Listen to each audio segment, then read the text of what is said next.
Bienvenidos a un nuevo episodio de nuestro podcast Visión Colombia. Visión Colombia 2022 es un proyecto de la sociedad civil que reúne a varios centros de pensamiento de la mayor relevancia del país. Promovemos la defensa y el respeto al Estado de Derecho, la democracia liberal, las libertades personales y el valor de la iniciativa privada en nuestra comunidad política. Pues agradecemos al Hotel Cosmos, el que nos da las facilidades para poder estar una vez más acompañándolos como todas las semanas.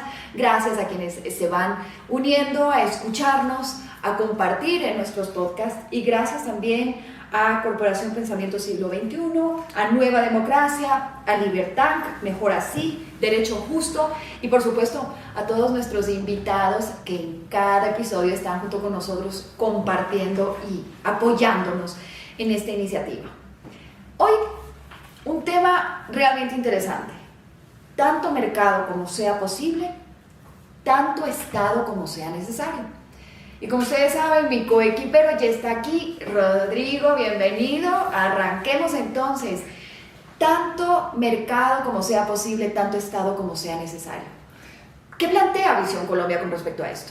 Pues Ana, antes que nada un gran saludo para usted, para todos los que nos están oyendo. Muchas gracias por este espacio que siempre es tan importante porque termina constituyéndose en una especie de legado que rompe y trasciende las barreras de la política electoral y de la mera coyuntura. Nosotros queremos hablar de un Estado, de una visión de Estado con una hacienda pública y un sistema económico un tanto distinto al que se ha venido planteando en los primeros 200 años de vida republicana. Nosotros partimos de una fórmula conocida, ya probada, sobre todo en los países ya desarrollados europeos, pero obviamente ajustada y acomodada a las realidades históricas colombianas. Y el principio fundamental es el que has dicho: tanto mercado como sea posible, tanto Estado como sea necesario. Y eso básicamente, ¿qué dice? Eso invita, filosóficamente hablando, a equilibrar la vocación fundamental que deberían tener los estados contemporáneos, que es entregarle a las personas el destino de su vida.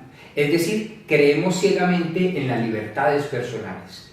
Y para eso, el principal agente económico deben ser precisamente las personas, los gremios, las ONGs, es decir, los sistemas intermedios, y no el Estado.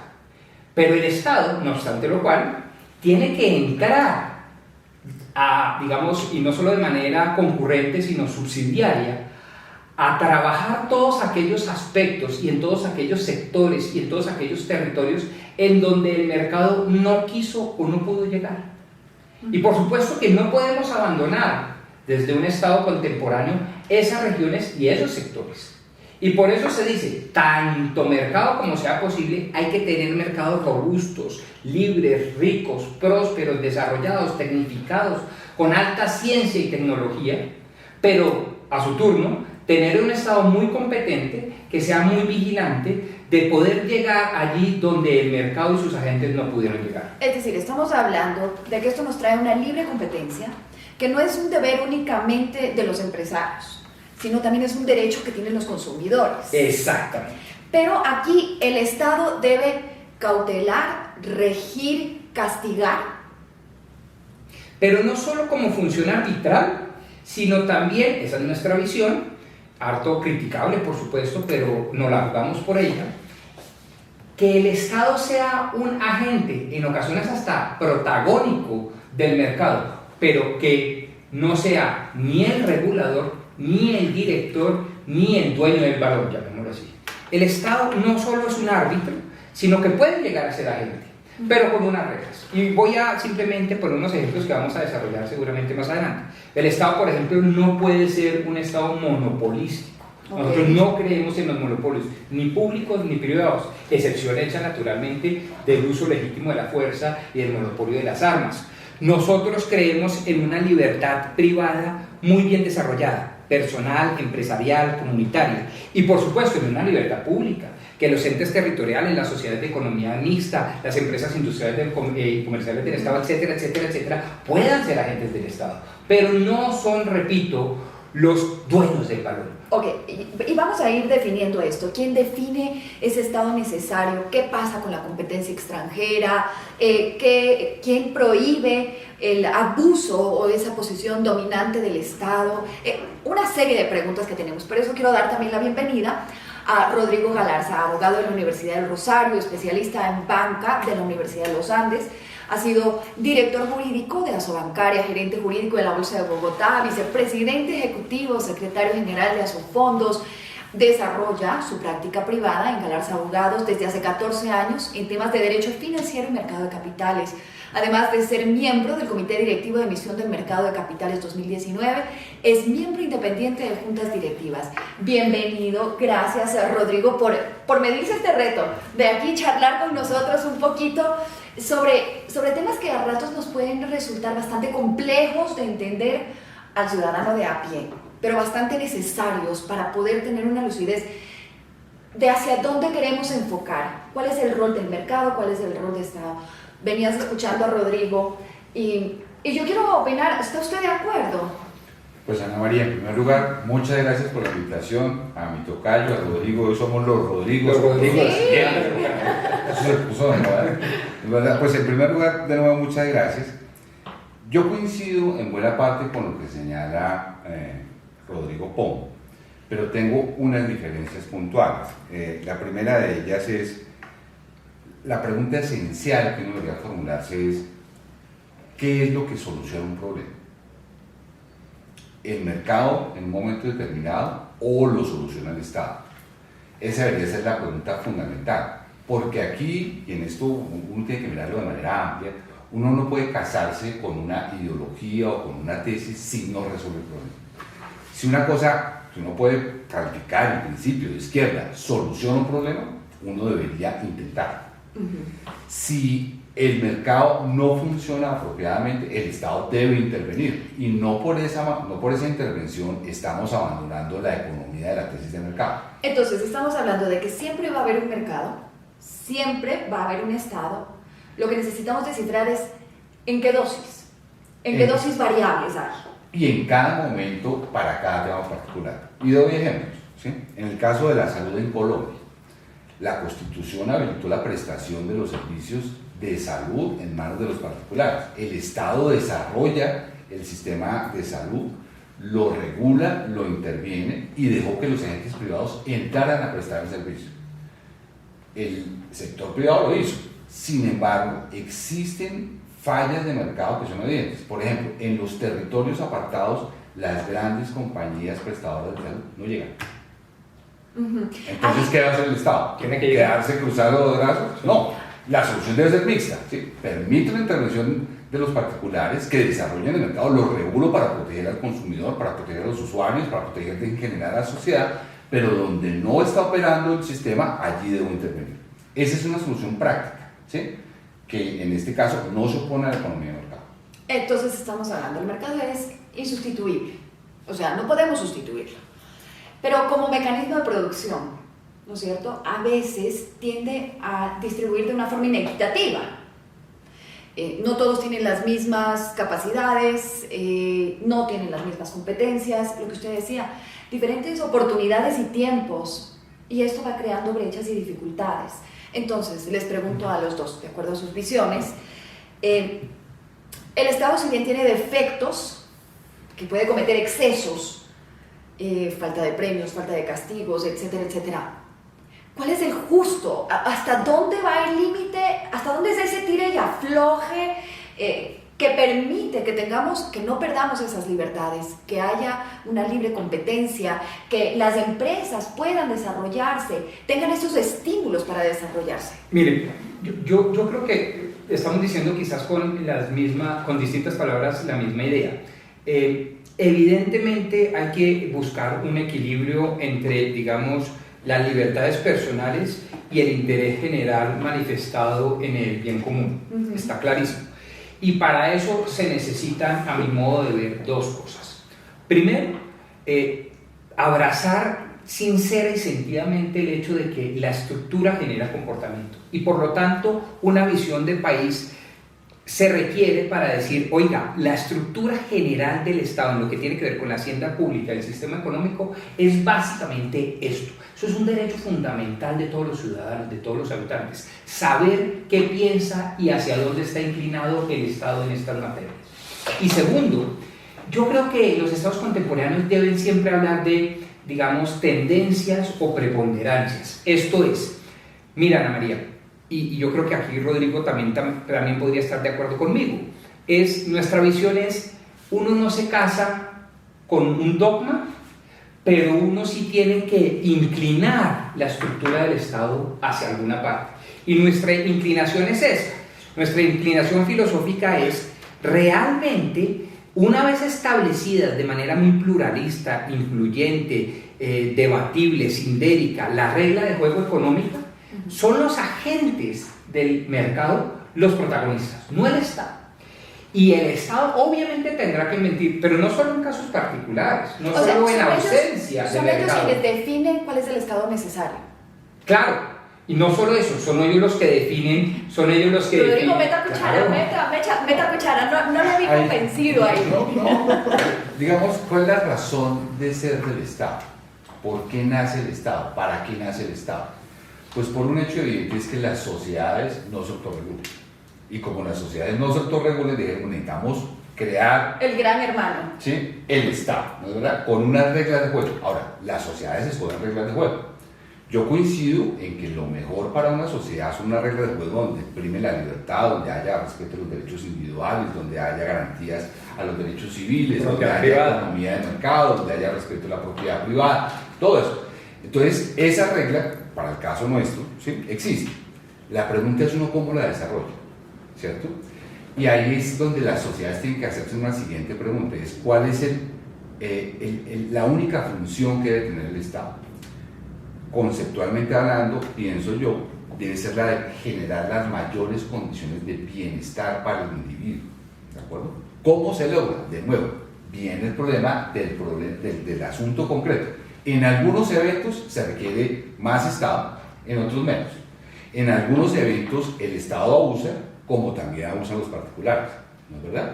Entonces, no es dogmático el punto, sino es al final muy pragmático. En cada caso uno tiene que preguntarse si esas reglas de juego existen, libertad económica, economía de mercado, respeto de derechos civiles, protección del consumidor, etc. ¿Cuándo es necesario que el Estado sea más fuerte con la regulación? Más flexible. Pero ojo, sí y no. No me gusta dejar solo a la mera y escueta circunstancia el rol y la visión, que pena insisto una y otra vez sobre el tema de la visión, que los ciudadanos nos merecemos sobre nuestro propio Estado. Y claro que las circunstancias determinan algún comportamiento y determinan alguna idea, por supuesto, pero sí debe haber un marco, y para mí el marco es este. Pero estamos de acuerdo. Coincidimos en algo, tiene que haber un marco. Un marco, sí. Pero le voy a dar un marco define concreto el que es lo marco? que le gusta al tocayo. El marco... La Constitución, la estructura. Hay otros que dicen que el azar cotidiano, yo no creo en eso, yo creo que debe haber un punto de partida claro. El marco de la economía, de la hacienda pública, del sistema económico es este. Voy a poner ejemplos concretos que le gustan a mi tocayo. Tocayo, yo creo que una cosa es hablar de un estado de mercado, pero mucho menos regulado e intervencionista si uno, por ejemplo, le permite a los entes territoriales contar con autonomía fiscal. Eso no lo tiene ahorita Colombia, pero sobre todo no es la tendencia latinoamericana.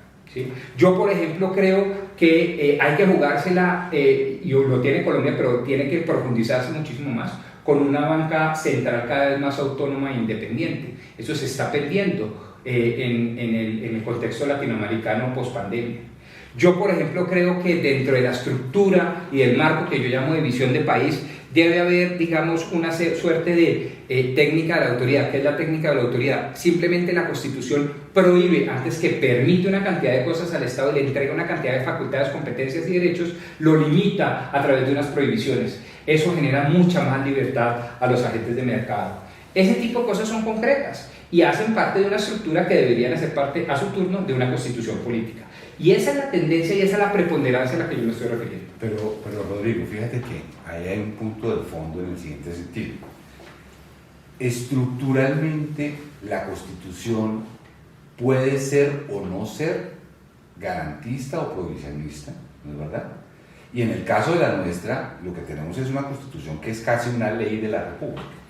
¿Y en qué sentido lo digo? Es excesivamente larga, excesivamente pormenorizada en algunos aspectos.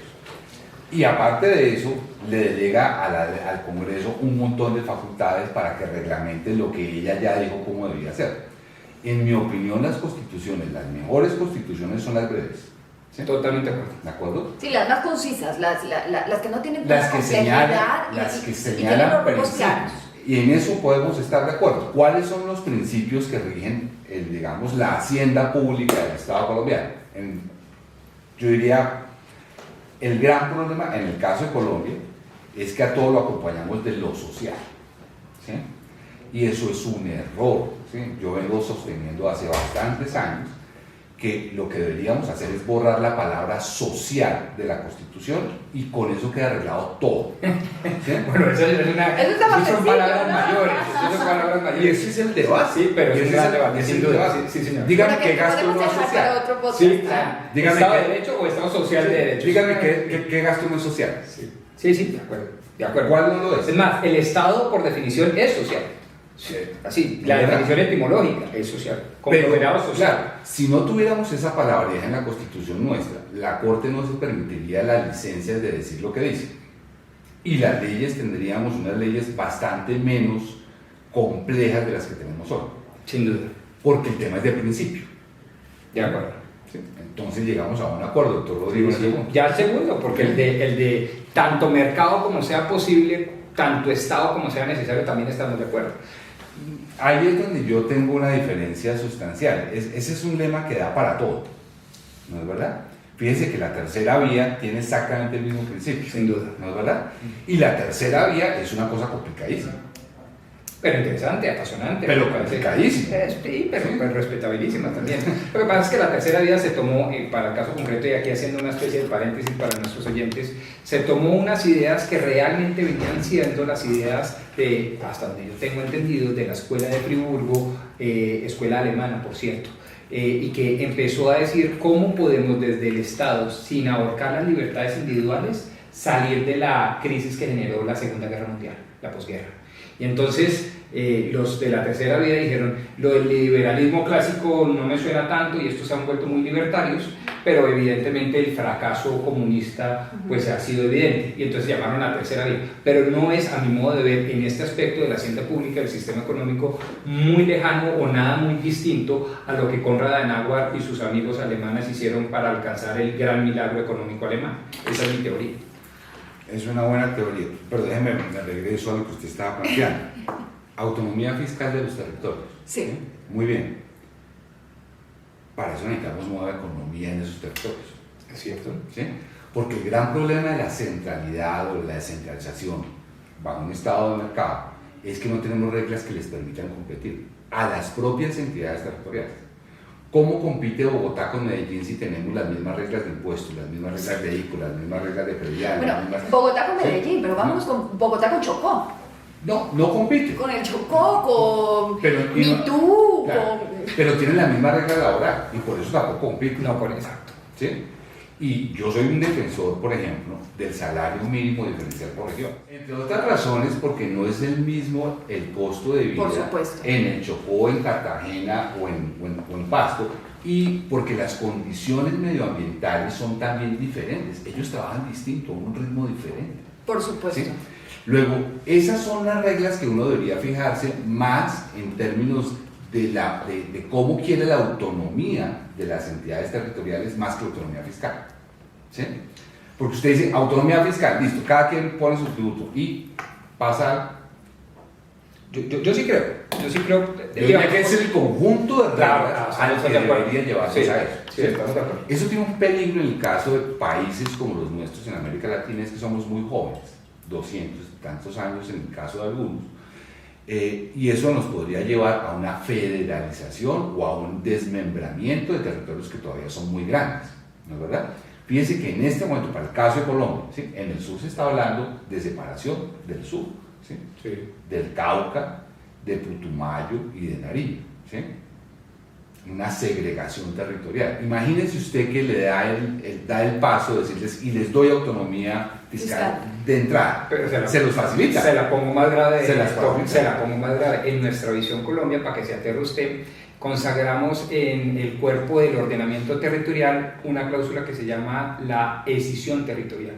Y es un derecho que tienen los entes territoriales de que a través de las vías democráticas y no a través de las vías de hecho puedan escindirse del territorio nacional. Es decir, nosotros para nada le tenemos miedo a eso. Creemos que incluso el elemento esencial del Estado llamado territorio es un elemento históricamente flexible y por lo tanto esencialmente flexible. No hay razón justificativa, como dirían los filósofos, digamos, renacentistas, no hay razón suficiente para sostener que el Estado debe ser un conglomerado humano asentado en un territorio determinado fijo. Pero eso es flexible. Pero eso nos lleva a una concepción distinta y no tenía registrado ese dato. Nosotros somos una república unitaria, ¿no es verdad? Si usted plantea la posibilidad de decidirlo, dejamos de ser república unitaria. Y ese es otro debate. ¿No es verdad? No necesita. Ese es otro podcast que lo vamos a hacer seguramente. Sí, ustedes se me están yendo para otro lado. Regresemos a lo que es el tema que hemos planteado hoy. Tanto mercado como sea posible, tanto Estado como sea necesario. Creo que hay puntos en donde hay muchas similitudes, puntos, pequeñas diferencias conceptuales en la práctica, pero hemos hecho un poco un análisis puertas adentro. ¿Qué pasa con el país hacia afuera? ¿Qué pasa con esa competencia extranjera? ¿Cómo se maneja? Además, estamos hablando de un mundo absolutamente globalizado, en donde ahora, más que nunca, tenemos un mercado y dependemos del mercado extranjero, influyen directamente en cada uno de nosotros. Yo te digo cuál es mi visión sobre ese particular. Yo creo firmemente en la necesidad de la inversión extranjera, libre. Creo firmemente en el comercio internacional y creo que es indispensable para cualquier economía. Y te digo algo más todavía, en el caso nuestro, en el caso de Colombia, nosotros somos una economía completamente cerrada. Si uno mira las estadísticas de del siglo XX y lo lleva hasta ahora, se encuentra que Colombia tuvo el mayor grado de apertura antes de los 90. Cuando viene la apertura, ¿sí?, comienza a declinar el comercio internacional en Colombia en términos de bienes y servicios distintos de petróleo y comenzamos a llenarnos de barreras para arancelarias. Eso le iba a preguntar, ¿qué pasa entonces con los aranceles, las salvaguardas, la protección, pongo entre comillas, que estamos tratando de dar a nuestros empresarios, que además no solo tratamos de dar, sino que le exigen al Estado? Que esa es una gran equivocación, porque es que si uno quiere exportar más, necesita importar más. Esa es la gran paradoja que hay detrás de esto, ¿cierto? Y el problema no es aquí en Colombia de nivel de aranceles, porque al final son bajos. Hay un gran, varianza entre los distintos niveles, pero son bajos. Uno podría decir arancel 100, pero sin para aranceles. Tendríamos mejor comercio internacional. Estaríamos más abiertos al mundo. ¿Cierto? Yo creo que ahí hay poco que agregar. La visión del proyecto Visión Colombia es exactamente esa. Quizás complementaría con algo un tanto más filosófico, porque claro, de la filosofía se desprende el hecho concreto, y ese es el hecho concreto, el que ha dicho Rodrigo Galarza con total precisión: más libertad, más inversión extranjera, garantías para los inversionistas, ser buena sede, ser amable con el inversionista y al agente económico extranjero, etcétera, etcétera. Lo que significa, digámoslo acá, eso es un podcast, pues evidentemente no de política electoral, pero de política con P mayúscula, Rodrigo, lo que significa defender las inversiones de las multinacionales, defender y creer en una, comercio abierto, obviamente socialmente y ambientalmente sostenible, pero en eso creemos. Pero lo que está detrás de todo eso es creer que la libertad humana se fundamenta en el hecho de que todos somos moralmente iguales, y que si tú partes de esa base, que en la escolástica tardía y particularmente en la española se llamaba dignidad, si todos somos igualmente dignos desde el plano moral, no hay razón, de nuevo, suficiente para poder establecer desde un Estado, que es un invento político de los seres humanos, la necesidad de irrumpir, de limitar, de prohibir el acceso de otros seres humanos a comerciar, libremente en nuestro mercado. No tiene por qué darlo desde el punto de vista filosófico. Y nosotros somos unos creyentes de la buena fe y de las bondades del ser humano, del Homo sapiens, digamos, ¿no? Como diría Harari. Y ese Homo sapiens tiene una exacta condición humana desde el punto de vista moral. Y por lo tanto, la libertad debe ser lo que prime. Y por lo mismo, no podemos ser, digamos, tan obtusos de empezar a limitar a través de las fronteras, no solo arancelarias, sino, como bien anota Rodrigo, pararancelarias, un comercio internacional que es entre seres humanos. Pero hablemos también de migración. La migración. Nada enriquece más a una sociedad que la migración, ¿sí? Luego, entonces uno tiene que también ser coherente con ese principio, entonces tenemos que decir libertad de comercio, libertad de inversión, libertad de migración, ¿sí? Tanto interna como externa, porque eso es lo que enriquece a una sociedad, ¿cierto? Le doy un dato y este sí le va a gustar. En Visión Colombia 2022 presentamos el año pasado un proyecto de acto legislativo que reforma el artículo 98 constitucional actual y precisamente acoge lo que usted acaba de decir. Si esa es la concepción, tiene que ser una concepción coherente y por lo tanto integral. Y en consecuencia tenemos que cambiar la visión de cómo usted se hace nacional. Y la visión nuestra es lo que se llama técnicamente como el protonacionalismo, es decir, que la razón para usted poder ser colombiano es antes que nada su intención de querer ser colombiano y subsidiariamente que nació acá o que sus padres son de acá, ¿sí? Es exactamente lo contrario de lo que se tiene hoy.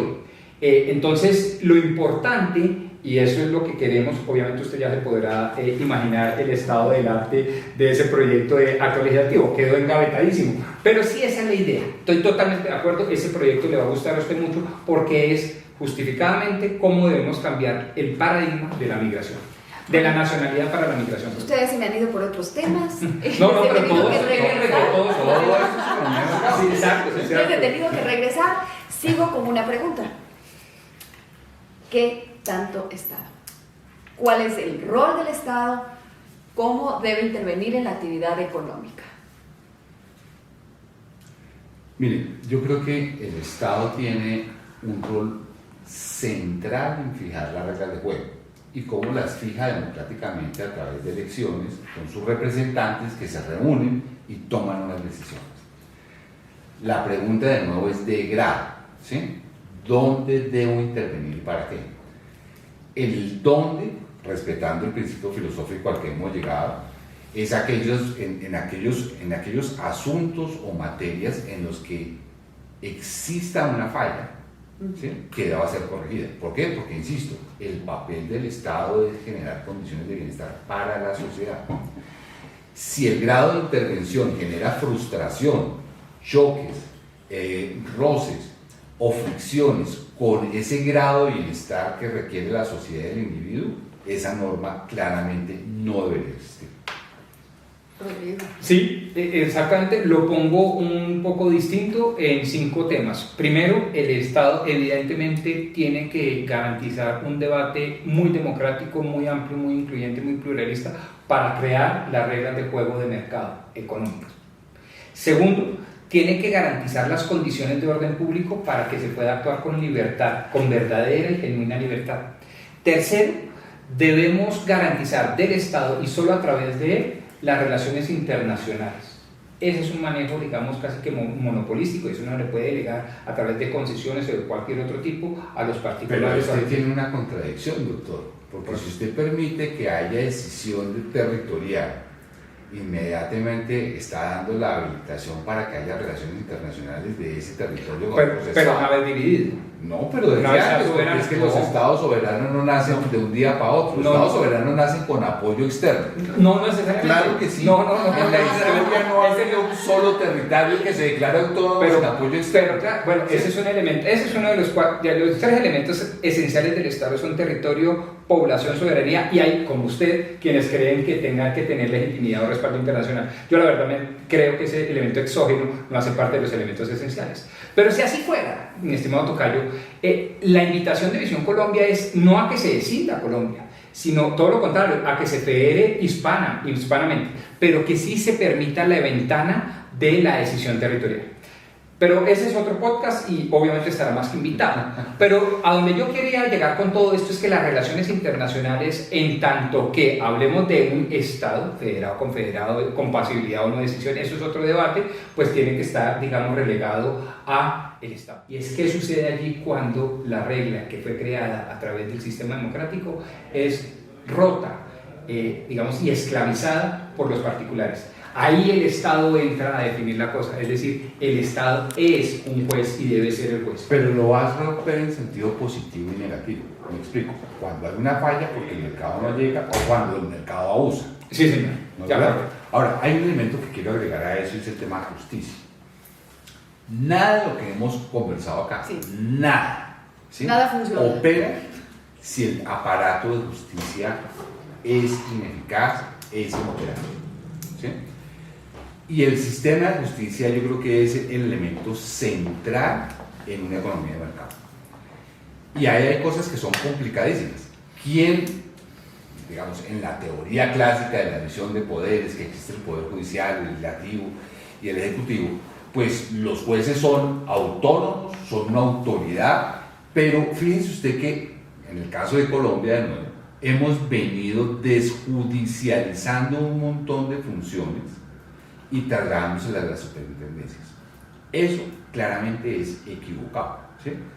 La excusa para eso ha sido descongestionar los despachos judiciales, ¿no es verdad? Hemos congestionado las superintendencias y les hemos dado a la rama ejecutiva una capacidad de decidir judicialmente causas en las cuales él puede terminar siendo parte. ¿No es verdad?